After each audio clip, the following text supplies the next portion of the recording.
नमस्कार दोस्तों। I am sure कि आपने फॉरेक्स रिजर्व के बारे में सुना होगा। इसमें क्या होता है, किसी भी देश के पास जो फॉरेन करेंसीज हैं वो कितनी है, कितनी क्वांटिटी में है, उसको यहां पर देखा जाता है। तो कई लोग कंफ्यूज हो जाते हैं कि यहां पर यूएस का नंबर सबसे पहले नहीं है। तो ध्यान रखिएगा, यूएस के पास खुद डॉलर है, तो यूएस के लिए जो डॉलर है वो तो डोमेस्टिक करेंसी हो गई। तो यहां पर फॉरेन करेंसी की हम बात करते हैं तो सबसे ज्यादा अगर आप देखोगे फॉरेक्स रिजर्व इस समय चाइना के पास है। ये मैं आपको लेटेस्ट आंकड़ा दिखा रहा हूं। यहां पर आप देख पाओगे 3.3 ट्रिलियन के आसपास हैं। उसके बाद जापान हो गया, स्विट्जरलैंड हो गया। फोर्थ और फिफ्थ नंबर में अगर आप देखिए तो रशिया और भारत में हमेशा यहां पर टक्कर होती रहती है। तो अभी के लिए अगर आप देखोगे तो रशिया के पास काफी ज्यादा है, करीब 643 बिलियन डॉलर के आसपास, और भारत इस समय फिफ्थ नंबर पर है 631 बिलियन डॉलर के आसपास। लेकिन क्वेश्चन यह है कि रशिया के पास ये जो फॉरेक्स रिजर्व है वो क्यों एक वर्थलेस पेपर जैसा हो गया है। जी हां, यहां पर जो भी सैंक्शंस वगैरह लगाए गए हैं उसकी वजह से ये वर्थलेस हो गया है। वो मैं आपको वीडियो में बताऊंगा, क्योंकि काफी लोग अभी भी समझ नहीं पा रहे हैं कि सैंक्शंस लगाने से जो रशिया है वो फॉरेक्स का इस्तेमाल क्यों नहीं कर पाएगा। तो जो लॉजिक है इसके पीछे वो मैं आपको बताने की कोशिश करूंगा।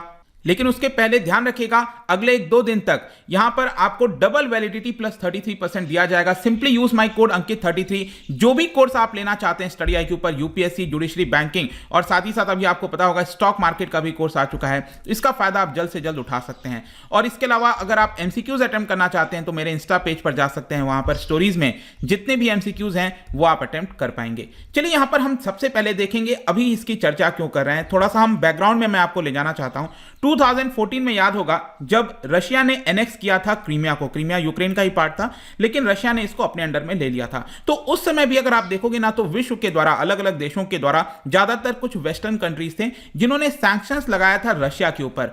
तो वो जो सैंक्शंस लगाया था, रशिया किसी प्रकार से बाहर निकल गया। मतलब कि रशिया ने अपने आप को कोशिश किया अपने आप को इंडिपेंडेंट बनाने का। मतलब जो भी गुड्स और सर्विसेज के ऊपर सैंक्शंस लगाया गया था जो कि रशिया को नहीं मिल पा रहा था, रशिया ने अपने आप से खुद से मैन्युफैक्चर करना स्टार्ट कर दिया या फिर चाइना से वो लेने लग गया। मतलब वो कहीं ना कहीं बच गया। लेकिन इस बार जिस प्रकार से हमला हुआ है यूक्रेन के ऊपर, अब बहुत बड़े बड़े सैंक्शंस लगाए जा रहे हैं। स्विफ्ट हो गया, अलग अलग जो कंपनीज हैं वो रशिया से बाहर जा रही हैं। तो ये एक प्रकार का प्रिसीजन बॉम्बिंग की तरह बताया जा रहा है। मतलब कि फाइनेंशियल एटम बम जैसा इससे रिलेट किया जा रहा है। और इसकी वजह से क्या होगा, रशिया की जो फाइनेंशियल सेक्टर है उसको बहुत बड़ा झटका मिलेगा, और इसकी वजह से होगा कि रशिया की जो इकोनॉमी है वो काफी नीचे आ सकती है। और यहां पर मेन प्रॉब्लम यह है कि रशिया का जो ज्यादातर इनकम अगर आप देखोगे ना तो वो ऑयल एंड गैस की वजह से होता था। और आज के डेट में देखिए ऑयल गैस के प्राइस काफी बढ़ गए हैं, और रशिया चाहता भी यह था कि ऑयल गैस के प्राइस बढ़े, लेकिन उसके बावजूद भी वो उसको सेल नहीं कर पाएगा। क्योंकि कोई भी देश अगर रशिया से यहां पर ऑयल और गैस खरीदेगा तो उसको अमेरिका का जो बॉयकॉट है वो झेलना पड़ सकता है, जो कि कोई भी देश उतना जल्दी उसको लेना नहीं चाहेगा। इसके अलावा जो भी अगर खरीदेगा रशिया से ऑयल एंड गैस, उसकी वजह से जो इंटरनेशनल बैंकिंग नेटवर्क है वहां से भी उसको कट ऑफ किया जा सकता है। वो मैं आपको अभी थोड़ा डिटेल में बताऊंगा। अब मैं आता हूं कि किस प्रकार से ये जो सैंक्शंस होते हैं वो फॉरेक्स रिजर्व को एकदम खत्म कर देते हैं, कमजोर कर देते हैं। वो लॉजिक क्या है ये मैं आपको भारत के एग्जांपल के साथ दिखाना चाहूंगा। क्योंकि भारत अगर आप देखोगे तो अगेन काफी ज्यादा डायलेमा में है कि हम एग्जैक्टली यहां पर क्या करें। क्योंकि यूनाइटेड नेशंस में आपने देखा होगा जो भी रेजोल्यूशंस लाए गए थे उसमें हमने एक्सटेंड किया था और रशिया को डायरेक्टली कंडेम नहीं किया था। हमने ये कहा है जरूर कि यूक्रेन के अंदर जो भी कुछ हो रहा है वो तुरंत स्टॉप होना चाहिए, सही नहीं है ह्यूमैनिटी के लिए, लेकिन अल्टीमेटली हम रशिया के ऊपर डायरेक्टली अटैक नहीं कर रहे हैं। So India will continue to have trade link, लेकिन ये बहुत डिफिकल्ट होने वाला है आगे आने वाले समय में। फॉर एग्जाम्पल मैं आपको बताता हूं, सपोज आप कोई शू एक्सपोर्टर हो या फिर गारमेंट एक्सपोर्टर हो, आप कोई कपड़ा जो है एक्सपोर्ट करते हैं रशिया को, राइट, या फिर कोई जूता एक्सपोर्ट करते हैं, पेन एक्सपोर्ट करते हैं, कुछ भी आप करते हो, मान के चलो मैं एग्जांपल के लिए आप कपड़ा एक्सपोर्ट करते हैं। तो जब आप गारमेंट एक्सपोर्ट करेंगे, रशिया को भेजेंगे, तो आप क्या एक्सपेक्ट करते हो कि आपके पास पैसा है। तो रशिया किस टर्म में यूजुअली पैसा देता है, वो देगा डॉलर के टर्म में। अब डॉलर के टर्म में जब देगा तो आपको तो रुपी चाहिए, राइट, आप तो अपने देश में हो, भारत में हो। तो बेसिकली ये जो पूरा सेटलमेंट है ट्रांजैक्शन का, वो क्योंकि ये डॉलर टर्म्स में पे हो रहा है और डॉलर अमेरिका की करेंसी है, तो न्यूयॉर्क के अंदर कोई ना कोई बैंक होगा जो उसका सेटलमेंट करेगा।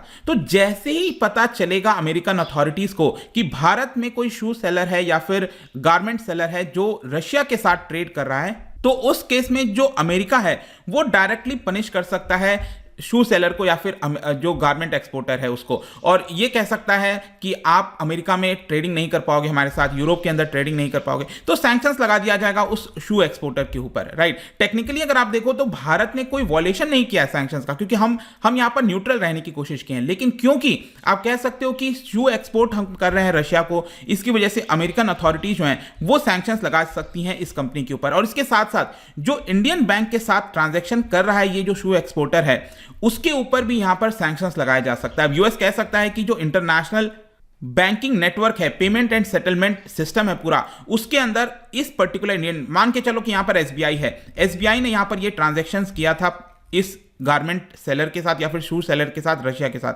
तो यहां पर अमेरिका कहेगा कि आपको अलाउड ही नहीं था, हम नहीं चाहते थे कि यहां पर रशिया के साथ आप ट्रेडिंग करो, किसी प्रकार का पेमेंट सेटलमेंट करो, क्योंकि अमेरिका को पता चल गया, डॉलर उसके पास आया तो पता चल गया कि ये सारी चीजें हुई हैं। तो अमेरिका इस बैंक के ऊपर भी सैंक्शंस लगा सकता है और कह सकता है कि आप कोई भी बैंकिंग सर्विसेज अमेरिका के अंदर प्रोवाइड नहीं करोगे। अब आप खुद सोच के देखिए, क्या कोई इंडियन बैंक होगा जो इतना बड़ा रिस्क लेगा? क्या कोई ऐसा इंडियन बैंक होगा जो इतना बड़ा रिस्क लेगा कि अमेरिका के अंदर वो ब्लैकलिस्ट कर दिया जाए? क्योंकि हमारा काफी बड़ा ट्रेड होता है, मैं आपको आगे और बताऊंगा ये इंपॉर्टेंट क्यों है, लेकिन ज्यादातर जो इंडियन बैंक्स हैं वो रिलक्टेंट होंगे, वो रशिया के साथ फाइनेंशियल डील नहीं करना चाहेंगे। और इसीलिए आप जस्ट इमेजिन करो कि हम एक्सपोर्ट कर सकते हैं रशिया को, लेकिन रशिया को एक्सपोर्ट नहीं कर पाएंगे क्योंकि ये पूरी डील नहीं हो पाएगी, डॉलर में पेमेंट नहीं हो पाएगा। और इसीलिए क्या हुआ कि रशिया के पास जो डॉलर पड़ा हुआ है इतना सारा, अल्टीमेटली रशिया उस डॉलर से करेगा क्या? रशिया को कोई सामान चाहिए वो खरीदने में लगेगा, लेकिन क्या कोई ट्रांजैक्शन कर पा रहा है रशिया पूरे विश्व के साथ? नहीं कर पा रहा है। तो ये सबसे बड़ी प्रॉब्लम है कि रशिया के पास भले ही वहां पर $630 बिलियन रिजर्व हो, $640 बिलियन रिजर्व हो, लेकिन क्या रशिया कोई ट्रेड कर पा रहा है? नहीं कर पा रहा है। क्यों? क्योंकि एक अपने आप में ये सेल्फ सेंसरिंग हो गया, सेल्फ सैंक्शन लगा दिया। भारत में खुद ने, बैंक ने कह दिया कि हम रशिया के साथ डील नहीं कर सकते, क्योंकि अगर हम डील करेंगे तो अमेरिका हमारे ऊपर सैंक्शंस लगा देगा, जो कि इंडियन बैंक उसको झेल नहीं पाएगा। अब इसका मेन कारण ये भी है ना, इकोनॉमी। देखो, भारत और रशिया का अगर आप ट्रेड देखोगे ना तो it is just around $8 billion के आसपास, लेकिन अगर आप भारत यूएसए का ट्रेड देखिए तो $100 बिलियन के आसपास है, बहुत ज्यादा है। तो जाहिर सी बात है कोई भी इंडियन एक्सपोर्टर किसके साथ ट्रेड डील करना चाहेगा? वो रशिया के साथ करेगा कि यूएसए के साथ? यूएसए के साथ जाएगा, ऑब्वियस सी बात है। तो इसी की वजह से यहां पर रशिया के पास जो भी कुछ बचा है, एक प्रकार से जो करेंसी बची है, फॉरेक्स करेंसी, वो उसका इस्तेमाल नहीं कर पा रहा है, क्योंकि कोई भी देश उसे ट्रेड नहीं कर पा रहा है। तो आई होप कि आप समझ पा रहे होगे अब कि जो सैंक्शंस लगाए गए हैं फॉरेन कंट्रीज के द्वारा, यूएस के द्वारा, यूरोपियन कंट्रीज के द्वारा, उसका इनडायरेक्ट असर यह हुआ है कि जो फॉरेक्स रिजर्व है रशिया के पास वो वर्थलेस हो गया एक प्रकार से, क्योंकि रशिया उससे कुछ खरीद नहीं पा रहा है। इनफैक्ट वैसा ही आपको देखने को मिला था जब अलग अलग कंट्रीज के ऊपर सैंक्शंस लगाए गए थे पहले भी। जैसे कि ईरान एक बहुत बड़ा एग्जाम्पल है। आपने देखा होगा कि जो डोनाल्ड ट्रंप है वो आए और वहां पर उन्होंने JCPOA को हटा दिया और ईरान के ऊपर सैंक्शंस लगा दिया था। उस समय भी अगर आप देखोगे ना तो इंडियन बैंक्स फिर दूर हो गए थे, ईरान के साथ डील नहीं कर रहे थे, क्योंकि अगर हम कोई भी इंडियन बैंक ईरान के साथ डील करता तो अमेरिका उस इंडियन बैंक के ऊपर यहां पर सैंक्शंस लगा देता, ब्लैकलिस्ट कर देता अमेरिका के अंदर। तो ये प्रॉब्लम हो जाती है। ऑल्दो भारत के पास बहुत अपॉर्चुनिटीज था, क्योंकि मेन क्या है ना कि ईरान हमें एक सस्ते दाम पर ऑयल देता है, लेकिन फिर भी हम ईरान के साथ डील नहीं कर पा रहे थे, क्योंकि यहां पर ईरान के ऊपर यूएस ने सैंक्शंस लगा दिया था। लेकिन हुआ क्या, अल्टीमेटली जो है यहां पर एक जो सोल्यूशन निकल के आया, वो सोल्यूशन ये होता है कि हम एक रूपी अकाउंट खोल देते हैं। तो अल्टीमेटली ये पूरी जिम्मेदारी ना भारत के अंदर यूको बैंक को दी गई। यूको जो बैंक आपने सुना होगा, उसको ये पूरी जिम्मेदारी दी गई कि आप ईरान के साथ एक रूपी अकाउंट खोलिए। अब इसमें होगा क्या कि यहां पर डॉलर हट जाएगा, यहां पर डायरेक्टली जो ईरानियन करेंसी है और जो भारत की करेंसी है रूपी, इन दोनों में ही यहां पर पूरा ट्रेड होगा। ऐसा कुछ प्रबंध किया गया था ईरान और भारत के बीच में। और सिमिलरली अगर आप देखोगे ना तो प्रेजेंट केस में भी कहीं ना कहीं अभी कोशिश जारी है कि भारत की जो करेंसी है रूपी और रशिया की जो करेंसी है रूबल, दोनों के बीच में डायरेक्टली यहां पर ट्रेड हो सके, इसलिए यहां पर भी एक रूपी अकाउंट खोलने की कोशिश हो रही है। जिस तरह से ईरान के साथ थोड़ा बहुत हम ट्रेड कर पा रहे थे रूपी अकाउंट खोल के, वैसा ही कुछ हम अब रशिया के साथ भी करेंगे, आप कह सकते हो। लेकिन अल्टीमेटली यहां पर क्या हुआ कि रशिया के पास जो डॉलर्स थे, यूरो थे, क्या उसका कोई महत्व रहा है? क्या आज के डेट में आपको कोई उसका महत्व नहीं देखने को मिल रहा है। और इसीलिए $630 बिलियन काफी बड़ा एक लेसन है सभी के लिए कि जब भी सैंक्शंस लगाए जाते हैं तो ये वर्थलेस पेपर की तरह हो जाता है। ऑल्दो अगर आप देखो तो रशिया का जो एक्सपोर्ट सरप्लस है वो 7% ऑफ जीडीपी है, उसकी इकोनॉमी की 7% है, और इसीलिए लगातार रशिया के पास डॉलर बढ़ता रहता है। और इसमें से 630 या 640 बिलियन डॉलर जो भी इस समय रशिया के पास है, उसमें से 1/5 अगर आप देखिए तो वो गोल्ड के टर्म्स में है। तो अगर सिर्फ वर्थ क्या है रशिया के पास, सिर्फ ये जो गोल्ड है ना उसी की ही वर्थ आप कह सकते हो आज के डेट में। ऑल्दो यहां पर गोल्ड भी अगर बेचना चाहे तो कोई भी देश इस समय गोल्ड भी खरीदे बेचेगा नहीं रशिया के साथ, क्योंकि यहां पर सैंक्शंस लगा हुआ है।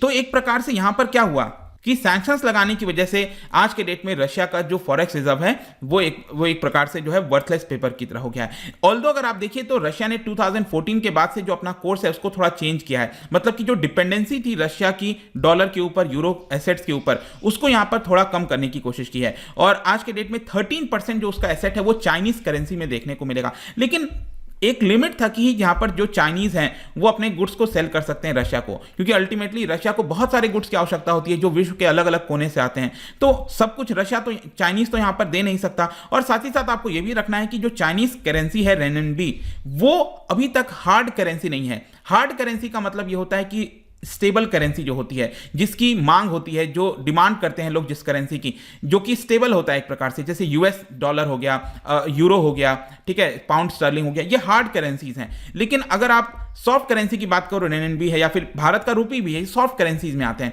मतलब ये उतना स्टेबल नहीं है शायद। तो ये रेनमिनबी भी जो चाइनीज करेंसी है वो अभी भी हार्ड करेंसी नहीं है। तो अल्टीमेटली यहां पर आप समझिए एक वेकअप कॉल है सभी के लिए यहां पर कि जो लोग इतना ज्यादा फॉरेन एक्सचेंज रिजर्व जुटा रहे हैं। भारत के पास भी अगर आप देखोगे तो 600 बिलियन डॉलर के आसपास आपको मिलेगा फॉरेन एक्सचेंज में, कुछ यूरो एसेट्स भी हमारे पास हैं। तो जब भी अगर आप सैंक्शंस में होते हो तो आप चाह कर भी उसका इस्तेमाल नहीं कर पाओगे अगर सामने वाले पार्टी ने आपके ऊपर सैंक्शंस लगा दिया है। तो कंक्लूजन यहां पर यही निकलता है कि अब देखना होगा, क्योंकि पोस्ट यूक्रेनियन क्राइसिस के बाद बहुत सारे जो देश हैं वो अब सोचेंगे कि किस तरह से करेंसीज क्राइसिस के समय वो अपने आप को प्रोटेक्ट कर सकते हैं। तो ऑल्दो अभी आप देखिए तो रशिया की जो रूबल है वो 40% डाउन चली गई है, आप देख रहे हो ना, बहुत तेजी से उसकी करेंसी डिप्रिशिएट हुई है और फाइनेंशियल क्राइसिस देखने को मिल रहा है। और फॉरेक्स रिजर्व, इतना बड़ा फॉरेक्स रिजर्व 630 बिलियन डॉलर का होने के बावजूद भी रशिया उसका इस्तेमाल नहीं कर पा रहा है। लेट्स सी आगे क्या होता है, बट आई होप कि इस वीडियो के माध्यम से जो रिलेशंस है वो आपको अच्छे से इकोनॉमी के समझ में आ गए होंगे। जाने से पहले एक इंटरेस्टिंग क्वेश्चन आपने सुना होगा, आईएमएफ के अंदर एक एसडीआर होता है, that is special drawing rights, ठीक है। तो इसके अंदर करेंसी, ये बास्केट ऑफ करेंसीज होती हैं, कई सारी करेंसीज होती हैं, आपको बताना है इन चार में से वो करेंसी कौन सी नहीं है, ये आपको बताना है। इसका राइट आंसर आपको पता ही है, मेरे इंस्टाग्राम पर तो मिलेगा ही, वहां पर अगर आप नहीं हो कोई बात नहीं, टेलीग्राम से भी ले सकते हैं इसका सही उत्तर।